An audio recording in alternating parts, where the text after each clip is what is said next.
बिस्मिल्लाहिर्रहमानिर्रहीम। Welcome to my YouTube channel.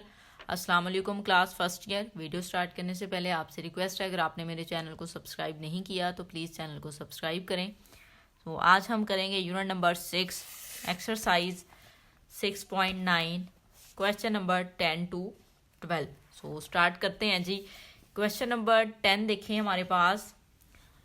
If B plus C minus A over A, C plus A minus B over B, और ये value दी गई है A plus B minus C over C are in A P, show that A B C are in H P. उसने कहा है कि अगर ये वाली वैल्यू हमारे पास ए पी में है तो हमने प्रूव करना है कि ए बी सी जो है वो एच एम में होना चाहिए। सो स्टार्ट करते हैं जी। क्वेश्चन में आपके पास जो वैल्यू है इसको सबसे पहले जो है हमें राइट करना पड़ेगा। हम इसको राइट कर लेते हैं। वो आपके पास है B plus C minus A, over में वैल्यू है ए। फिर हम राइट करेंगे सी plus A minus B over B. फिर हम राइट करेंगे ए plus B minus C over सी। और ये कहा गया है कि ए पी है, सो हम यहाँ पे लिख लेते हैं इन ए पी। अगर ये ए पी में है तो इसको सॉल्व करने का जो एक मेथड है, ये चीज़ें अगर हमने एच पी में प्रूव करवानी है तो हम क्या करेंगे, इस सारी जो तीनों वैल्यूज़ है ना उसमें 2 को ऐड करवा लेंगे। क्या करेंगे जी, हम 2 को ऐड करवा लेंगे। सो यहाँ पे हम लिखेंगे ऐड 2। जब आप इसमें 2 को ऐड करवाएंगे तो ये वैल्यू हमारे पास आ जाएगी B plus C minus A over A plus 2। ठीक हो गया। फिर इसमें भी करवा लें सी plus A minus B over B है यहाँ पे, और फिर प्लस 2 लिख लें। फिर आ जाएगा आपके पास ए plus B minus C over सी और प्लस 2। अब हमने क्या करना है जी, अब हमने एलसीएम ले लेना है इन सारी वैल्यूज़ का। इसका एलसीएम आ जाएगा आपके पास 2a आएगा अकेला एलसीएम। वैल्यू क्या आ जाएगी B plus C minus A as it is, क्योंकि इसका डिनोमिनेटर एलसीएम वाला ही है। अब ये जो 2 है इसके डिनोमिनेटर में ए नहीं है, जो हमने एलसीएम लिया तो इसको हम ए के साथ मल्टीप्लाई करवाएंगे तो ये 2a हो जाएगा। इसी तरह से इसका एलसीएम जो है वो आपके पास बी आ जाएगा। ये वैल्यू आ जाएगी C plus A minus 2b minus B और प्लस 2b। ठीक है। नेक्स्ट इसको सॉल्व कर लें, A plus B minus C plus 2c, और एलसीएम आपके पास आ जाएगा सी। ठीक है जी। जब आप इसको देखेंगे कि इसको सॉल्व करें तो देखें 2a में से ये माइनस हो जाएगा। सो वैल्यू जो हमारे पास आ जाएंगी वो आ जाएगा बी प्लस सी प्लस ए, ओवर में ए आ जाएगा। यहाँ पे भी वैल्यू यही आएगी सी प्लस ए प्लस बी ओवर बी। अब ये हमें नज़र आ रहा है कि जो वैल्यू सारी आती जा रही हैं वो सारी ही पॉजिटिव आ रही हैं। ठीक है जी। और ये वैल्यू रिमेनिंग ए प्लस बी प्लस सी, 2c में से c माइनस किया, ओवर में क्या आ जाएगा c आ जाएगा आपके पास। ठीक है जी। अब हम इसको अरेंज करके राइट कर लेते हैं। इस तरह से राइट कर सकते हैं a plus B plus C over A. इसको भी राइट कर लेते हैं a plus B plus C over में b आ जाएगा। यहाँ पे भी a plus B plus C over में c आ जाएगा। अब ये देखें आपको नज़र आ रही हैं जो नोमिनेटर में वैल्यूज़ हैं वो आपके पास सेम है। अगर ये वैल्यू सेम है तो इसको हम ख़त्म करने के लिए, रिमूव करने के लिए डिवाइड कर सकते हैं। अगर हम a प्लस बी प्लस सी को डिवाइड कर दें तो ये ऊपर वाली सारी वैल्यूज़ जो हैं वो ख़त्म हो जाएंगी। ठीक है जी। सो हमने यहाँ पे लिख देना है divide by a plus B plus C. ठीक है जी। इस वैल्यू के साथ इसको हम डिवाइड करते हैं तो यहाँ से क्या बच जाएगा, अकेला 1 बच जाएगा ना। जब इसके डिवीजन में जाएगा ए प्लस बी प्लस सी तो ये कैंसिल हो जाएगा। अगर आप उसको लिखना भी चाहें तो आप लिख सकते हैं। हम लिख लेते हैं, चलें आपको क्लियर हो जाए। ए plus B plus C over ए, और जो डिवाइड किया वो यहाँ पे लिख लें ए प्लस बी प्लस सी। फिर आप ये वाली वैल्यू लिखेंगे, वो है A plus B plus C, over में आ जाएगा बी इंटू ए प्लस बी प्लस सी। यहाँ पे कॉमा लगाएं, वैल्यू लिखेंगे ए plus B plus C, over में वैल्यू है यहाँ पे सी इंटू ए प्लस बी प्लस सी जो हमने डिवाइड करवाया है। ठीक है जी। यहाँ से ये वैल्यू कैंसिल आउट, ये कैंसिल, यहाँ से ये भी cancel. So remaining value 1 over, ये क्या बच गया आपके पास ए, और इधर से आ जाएगी 1 ओवर बी, और यहाँ से आ जाएगी 1 ओवर सी। ठीक है जी। अब देखें ये वैल्यूज़ आपके पास आ चुकी हैं। अब ये किस में आई हैं, ए पी को लेके हम चल रहे थे। ये इन ए पी आई है, आप यहाँ पे इन ए पी लिख सकते हैं। अगर ये ए पी में हो तो इसका एच पी जो है वो इसका रेसिप्रोकल होगा। सो यहाँ पे हम लिख सकते हैं देन रेसिप्रोकल जब आप इसका लेंगे वो आएगा ए इसका आ जाएगा बी और इसका क्या आ जाएगा सी। और यही चीज़ तो हमने प्रूव करवानी थी कि ये HP में हो, तो ये प्रूव हो चुका है। हमने यहाँ पे फिर राइट कर देना है ABC will be in HM। ठीक है जी, ठीक है, हम यहाँ पे लिख सकते हैं R इन HP। ठीक है जी, तो इस तरह से आपका जो है क्वेश्चन नंबर 10 वो सॉल्व हो जाएगा। क्वेश्चन नंबर 11 देखिए जी। क्वेश्चन नंबर 11 हमें दिया हुआ है if ABCD are in HP show that 3 into A minus B C minus D is equal to B minus C and A minus D। ये value हमने प्रूव करवानी है और ये उसने कह दिया है कि आपके पास ये HP में वैल्यूज हैं। सो हम इसको लिख लेते हैं। हम यहाँ पे लिखेंगे ABC और D इज इन HP। अगर ये आपके पास HP में है, सो अगर हमने AP बनाना हो तो हम किस तरह से बना सकते हैं। इसका रेसिप्रोकल लेंगे 1/A, 1/B, 1/C and 1/D are in AP। ठीक हो गया। अब ये AP में अगर आपके पास हैं, सो यहाँ पे अब हम इसको लिख सकते हैं। जो वैल्यूज हमने निकालनी है, इसमें A1 क्या है, A1 आपके पास है 1/A, हम लिख देते हैं 1/A। अब हमने क्या करना है जी, कॉमन डिफरेंस लेना है। ठीक है जी, हम यहाँ पे लिख सकते हैं जी कॉमन डिफरेंस जो आप ले रहे हैं उसको आप किसी भी वैल्यू के साथ डिनोट करवा सकते हैं। ABCD के अलावा कुछ भी ले लें, X ले लें, M ले लें, जो भी ले लें तो उसको आप ले सकते हैं। सो हम यहाँ पे अगर P ले लेते हैं तो ये इक्वल आपके पास आएगा कॉमन डिफरेंस। हमें पता है नेक्स्ट वैल्यू में से प्रीवियस वैल्यू को जो है हमने माइनस करना होता है। ठीक है जी, तो नेक्स्ट वैल्यू आपके पास 1/B माइनस 1/A होगा। इस तरह से हम इसको लिख सकते हैं। ठीक हो गया। अब यहाँ से जब आप वैल्यूज लेंगे तो इसका LCM ले लें, LCM AB आ जाएगा और यहाँ पे वैल्यू आ जाएगी A माइनस B और ये P आप इधर लिख लें। AB को आप इस साइड पे ले आए तो ये P into AB is equal to A minus B आ जाएगा। इसको हम क्या कह लेते हैं जी, इसको हम इक्वेशन नंबर 1 कह लेते हैं। इसी तरह से अब सेकंड वैल्यूज को लेते हैं। अब 1C में से हमने 1B को माइनस करवा देना है। ठीक है, हम यहाँ पे लिखेंगे P is equal to 1C, क्योंकि जो वैल्यूज हम प्रूव करवाना चाह रहे हैं ना उसमें A minus B, C minus D, B minus C और A माइनस D आ रहा है। तो A माइनस B हमने फाइंड कर लिया, अब C माइनस D भी हमें चाहिए। तो 1 माइनस C में से हमें प्रीवियस वैल्यू 1 माइनस B को माइनस करना है। इसका भी LCM लेंगे तो BC LCM आ जाएगा और B माइनस C वैल्यू आ जाएगी। इधर क्या आ जाएगा आपके पास P आ जाएगा। BC को हम इक्वल के इस साइड पे ले आएंगे तो यहाँ पे BC राइट कर लें is equal to B minus C। इसको आप इक्वेशन नंबर जो है वो 2 का नेम दे सकते हैं। इसी तरह से आपने क्या करना है जी, इक्वेशन नंबर 3 को लेना है। सो यहाँ पे आप लिख सकते हैं, अगर आप लिखना चाहें again P is equal to 1D minus 1/C कर लेते हैं। नेक्स्ट में से प्रीवियस माइनस की जा रही है, इसमें भी वही काम करेंगे। आप क्या करें, LCM ले लें, CD LCM ले लेते हैं, C माइनस D आ जाएगा। CD को इक्वल के इस साइड पे ले आएँ, मल्टीप्लाई हो जाएगा P के साथ, या कॉमन डिफरेंस आप इसको कह सकते हैं। D नहीं लिखा क्योंकि ऑलरेडी स्मॉल d था इसलिए मैंने P ले लिया।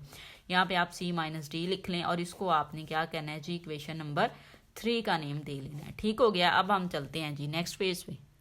अब हमें जी A माइनस D चाहिए। अब A माइनस D है वो नहीं आ सकता, क्यों, क्योंकि हमारे पास वैल्यू इस तरह से है, 1A स्टार्ट में है, फिर 1/B है, फिर 1/C है और 1/D है। अब जो हम वैल्यूज लेके चल रहे हैं AP की, उसमें ये नहीं हो सकता कि 1/D में से आपने 1/A को माइनस नहीं करवा सकते। ठीक है जी, हमने प्रीवियस टर्म को जो है माइनस करवाना होता है। तो इसको लेने के लिए हमें यहाँ से थोड़ा सा एक चीज़ चेंज करनी पड़ेगी। तो उसके लिए अब हम ये यूज़ कर लेंगे, देखेंगे कि ये कौन सी टर्म बन रही है। अब ये 1/D जो है ये 4th टर्म बन रही है, 4th। तो AP में 4th टर्म जो A4 है वो आपके पास इक्वल होगा यहाँ पे A1 प्लस 3P के P का मीन D है, मीन कॉमन डिफरेंस के। ठीक है जी, इस तरह से ये वैल्यूज होती है। अब यहाँ पे जो A4 है ना उसकी वैल्यू आपके पास जो है ना उसको हम लगा देते हैं। A1 की वैल्यू भी हमें पता है 1/A, तो 1/D A4 की प्लेस पे लिखेंगे। इक्वल यहाँ पे हम लिख लेंगे 1/A प्लस यहाँ पे आप 3 लिख लें और यहाँ पे अब देखिए आपने जो है वो वैल्यूज लगानी है P की। ठीक है जी, नहीं लगा रहे हम, जस्ट ऐसे ही इसको लिख देंगे। अब 1/A को इधर ले आए। अब जब ये इधर आएगा तो ये माइनस हो गया। अब हमें मिल गई वैल्यू जो हमें चाहिए थी और यहाँ पे रह जाएगा 3P। ठीक हो गया। अब LCM इसका ले लें, LCM आ जाएगा इसका AD और a माइनस डी। ये वैल्यू हमने प्रूव करवानी थी ना, उसमें ये काम था, तो ये भी आ गया हमारे पास। इसलिए हमने यहाँ पे ये वाली ट्रिक आप कह सकते हैं यूज़ किया। ए डी को हम इक्वल के उस साइड पे ले जाते हैं, तो a minus D is equal to 3p/a/d आ जाएगा आपके पास। इसको आप कह सकते हैं जी इक्वेशन नंबर 4। ठीक हो गया। अब चारों वैल्यूज जो हमने प्रूव में हमें नजर आ रही थी वो हमारे पास आ चुकी हैं। अब हमने प्रूव क्या करवाना था, अब यहाँ पे लिख लें उसको, जो प्रूव करवाना था हमें याद रहे जी, a minus B into C minus D is equal to b minus C और a माइनस डी। ये हमने प्रूव करवाना था। अब हम करेंगे क्या कि यही वैल्यूज लेके इसमें वैल्यूज पुट करवाएंगे। a माइनस बी जो हमने फाइंड किया था वो हमारे पास इक्वल आया था p इंटू ए बी के, हमने उसको राइट कर लिया। c माइनस डी हमारे पास आया था p इंटू सी डी के, हमने उसको राइट कर लिया। इक्वल लगा के b माइनस सी वैल्यू जो थी वो आपके पास आई थी p इंटू बी सी के, हमने वो लगा ली। a माइनस डी की वैल्यू अभी हमने फाइंड किया, वो आपको ये नज़र आ रही है, तो हम यहाँ पे लिख लेते हैं 3p इंटू ए डी। ठीक है जी, इसके इक्वल है। अब आप इसको क्या करें जी, मल्टीप्लाई करवा लें।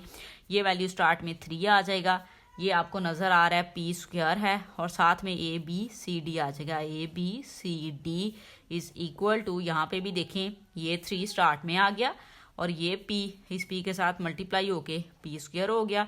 फिर ये देखें ए बी सी डी, सो यहाँ पे हम लिख लेंगे ए बी सी डी। अब देखें जी, ये वैल्यूज़ आपको नज़र आ रही हैं कि ये दोनों एक दूसरे के इक्वल आ चुकी हैं। सो हम यहाँ पे लिख सकते हैं बोथ साइड्स आर इक्वल। हम यहाँ पे लिख देते हैं both sides are equal.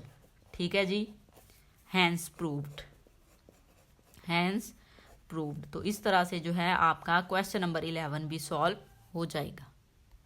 Question number 12 देखिए जी। क्वेश्चन नंबर 12 हमें दिया हुआ, if between any two numbers, वो कह रहा है अगर आपके पास कोई भी 2 नंबर्स हैं उनके बिटवीन में देयर आर इंसर्टेड 2 AMs, आपने 2 AMs ऐड करवाने हैं, A1 और A2, 2 GMs, 2 GMs भी ऐड करवानी है, G1 और G2, एंड 2 HM ऐड करवानी है, H1 और H2। ये वाली वैल्यूज आपने प्रूव करवानी है।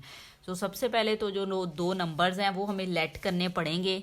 सो स्टार्ट करते हैं जी। देखने में मुश्किल लग रहा है, क्वेश्चन बहुत इजी वे में सॉल्व हो जाएगा। सो यहाँ पे हम लिखेंगे let A and B are 2 numbers. ठीक है जी, हम यहाँ पे लिख लेते हैं A and B are 2 numbers. Then अब पहले भी हम इस तरह से क्वेश्चन कर चुके हैं इस चैप्टर में कि हम ऐड करवाते होते थे, कोई वैल्यूज AMs को ऐड करवाना होता तो हम करवा लेते थे किसी भी नंबर्स में। सो जब आप ऐड करवाएंगे तो हम इस तरह से इसको लिख सकते हैं, A फर्स्ट नंबर है, अब यहाँ पे आप A1 लिख दें, फिर आप A2 ऐड करवा दें, और यहाँ पे B आ जाएगा। अब ये किस में आएगा, इज एन AP में, क्योंकि उसने AP का आपको बोला हुआ था। ठीक है, इस तरह से ये आपके पास वैल्यूज आ चुकी हैं। अब आपने क्या करना है जी, अब आप यहाँ पे अगर इसका कॉमन डिफरेंस देखेंगे, कॉमन डिफरेंस इस वैल्यू का निकालें तो D इज इक्वल टू आपके पास आ जाएगा A1 माइनस A, और इसी तरह से सेकंड वैल्यू आप यहाँ पे लिख लें, D is equal to B minus A2। Common difference ले रहे हैं, नेक्स्ट वैल्यू में से प्रीवियस आपने माइनस करनी है, तो ये वैल्यूज आपके पास आ जाएंगी। ठीक है जी, अब यहाँ से आपने क्या करना है कि ये जो वैल्यूज आपके पास 2 आ चुकी हैं, इसमें अब ये होगा कि A1 माइनस A इक्वल होगा B माइनस A2 के। ठीक हो गया। अब आप A2 को इस साइड पे ले आए, A1 प्लस हो जाएगा इस साइड पे आके, और A को उधर ले जाएं, वो उधर जाके प्लस का हो जाएगा ये। अब ये आपके पास इक्वेशन नंबर जो है ना वो 1 बन चुकी है। अब हम चलते हैं जी नेक्स्ट वैल्यू GM थी, सो यहाँ पे हम लिखेंगे आल्सो A, फिर G1 दिया हुआ था उसने GMs के लिए, G2 दिया था, और यहाँ पे हमने जो नंबर लिया है सेकंड वो B लिया हुआ है, इज आ GP हम यहाँ पे ले लेते हैं। ठीक हो गया, अब GM या GP ले लें आप। अब हमने क्या करना है जी, इसके लिए जब कॉमन डिफरेंस नहीं लेते बल्कि हमने R की वैल्यू लेनी होती है, और R की वैल्यू किसके इक्वल होती है, नेक्स्ट टर्म को प्रीवियस पे डिवाइड करके, तो G1 ओवर A आ जाएगा। इसी तरह से आपने सेकेंड वैल्यू लेनी है, R इज इक्वल टू फिर B ओवर G2 हो जाएगा आपके पास। ठीक हो गया, तो हम इसको लिख देते हैं, G1 over A is equal to B over G2। अब यहाँ से आप क्रॉस मल्टीप्लाई कर लें, ये वैल्यू आपके पास आ जाएगी G1 G2 is equal to AB। ये किसके इक्वल आ जाएगी, AB की इक्वल बन जाएगी। क्रॉस मल्टीप्लाई किया है ना आपने इसको, और इसको आप इक्वेशन नंबर जो है वो 2 का नेम दे लेंगे। ठीक है जी, इसको हमने इक्वेशन नंबर 2 का नेम दे लिया। अब नेक्स्ट चलते हैं जी। नेक्स्ट वैल्यू जो हमने लेनी है वो अब हमने HMs के लिए लेनी है। तो HP के लिए हमने जो वैल्यूज लेनी है ना वो अब हम यहाँ पे लिख लेते हैं। आल्सो, अगेन आल्सो लिखेंगे। फर्स्ट वैल्यू जो हमने ए लिया, यहाँ पे उसने कहा हुआ था H1 लेना है, फिर आपने H2 लेना है। बिटवीन आपने उसने कहा था 2 नंबर्स के बिटवीन में आपने लेनी है, और यहाँ पे हम B लिख देते हैं, इज अ HP। ठीक है जी। अब मसला ये है कि HP का फॉर्मूला नहीं होता हमारे पास, हमने HP को कन्वर्ट करना है AP में। तो कन्वर्ट करने के लिए रेसिप्रोकल ले लेंगे। ये क्या आ जाएगा 1/A, 1/H1, फिर आ जाएगा 1/H2, और यहाँ पे आ जाएगा 1/B। ठीक है जी। और यहाँ पे हम लिख लेंगे इज एन AP। ये आपके पास क्या आ जाएगा AP। अब हमने क्या लेना है जी, AP का हम कॉमन डिफरेंस लेंगे। अब AP का कॉमन डिफरेंस लेने का मेथड हमें पता है कि यहाँ पे आपने D लेना है, वो आपके पास इक्वल होगा नेक्स्ट टर्म में से प्रीवियस टर्म माइनस करवा के, तो 1/H1 माइनस 1/A आ जाएगा। सेकंड वैल्यू जब हम लेंगे D की, तो वो आपके पास इक्वल आ जाएगी 1/B माइनस 1/H2 के इक्वल। नेक्स्ट टर्म में से प्रीवियस टर्म माइनस करते हैं, कॉमन डिफरेंस जब हम AP का लेते हैं। ठीक है जी। अब नेक्स्ट चलते हैं जी, उस पेज पे चलते हैं। सो अब ये वैल्यूज आ गई, इसमें भी हम वही काम करेंगे कि 1/H1 को हम इक्वल माइनस 1/A को हम इक्वल लिख सकते हैं। इस वाली वैल्यू के वो आपके पास है 1/B माइनस 1/H2। अब हमने करना क्या है कि जो माइनस वाली H वाली वैल्यू उसको इधर ले आए, A वाली को उधर ले जाते हैं। सो हम इसको लिखेंगे 1/H1 प्लस आ जाएगा 1/H2 is equal to 1/B और प्लस 1/E आ जाएगा। अब हमने एलसीएम ले लेना है दोनों तरफ। इसका एलसीएम लेंगे तो आपके पास एलसीएम आ जाएगा H1 H2। बस जी क्वेश्चन होने लगा है। और यहाँ पे आप लिख सकते हैं H2 प्लस H1, ठीक हो गया, प्लस H1। एलसीएम यही आएगा ना हमारे पास, इक्वल। इस साइड पे एलसीएम देखिए, आपके पास एलसीएम आ जाएगा AB, और ऊपर वैल्यूज आ जाएगी आपके पास A प्लस B। ये वैल्यूज आ चुकी है। अब हमने जो इक्वेशन नंबर 1 और 2 फाइंड की थी ना, उसमें एक वैल्यू थी हमारे पास H2 plus H1 as it is लिखें। ओवर में हम लिख लेते हैं H1 और H2। इस साइड में जो हमने वैल्यूज ली थी ना A प्लस B की, वो किस में आई थी हमारे पास, AM में आई थी। और A प्लस B जो था वो हमारे पास किसके इक्वल आया था, अब आपको पता है जो वैल्यूज ये वाली थी A प्लस B की, ये हमारे पास इक्वल आई थी A1 प्लस A2 के। सो यहाँ पे हम लिख सकते हैं ना वैल्यूज जो हमने यहाँ पे राइट करनी है। सो हम यहाँ पे लिख देते हैं A1, ठीक हो गया। तो अभी अगर आप नहीं भी लिखना चाहते हैं ना, हम इसको ऐसे ही लिखते हैं। क्यों नहीं लिखना चाहते, हम लिख लेते हैं फ्रॉम AB 1 and 2। ठीक है जी। फ्रॉम 1 and 2, ठीक है जी। पुट आपने वैल्यूज करवानी है, आपने वैल्यूज A प्लस बी आपके पास इक्वल था A1 और प्लस A2 के, और जो AB था वो आपके पास इक्वल आया था G1 और G2 के। तो ये वैल्यूज हम पुट करवा लेते हैं यहाँ पे। सो यहाँ पे हम लिखेंगे H2 प्लस यहाँ पे आ जाएगा H1 over H1 H2 is equal to A plus B की प्लेस पे उसकी वैल्यू लिखेंगे A1 प्लस A2 था, और AB इक्वल आया था हमारे पास G1 और G2 के। ये हमने लिख देना है, और यही वैल्यूज जो थी हमने प्रूव करवानी थी। सो लास्ट पे हम लिख सकते हैं जी यहाँ पे हैंस प्रूव्ड। तो इस तरह से हमारा क्वेश्चन नंबर 12 भी जो है वो सॉल्व हो जाएगा। उम्मीद है आपको वीडियो अच्छी लगी होगी। वीडियो अच्छी लगे तो लाइक एंड शेयर जरूर करें। Thank you.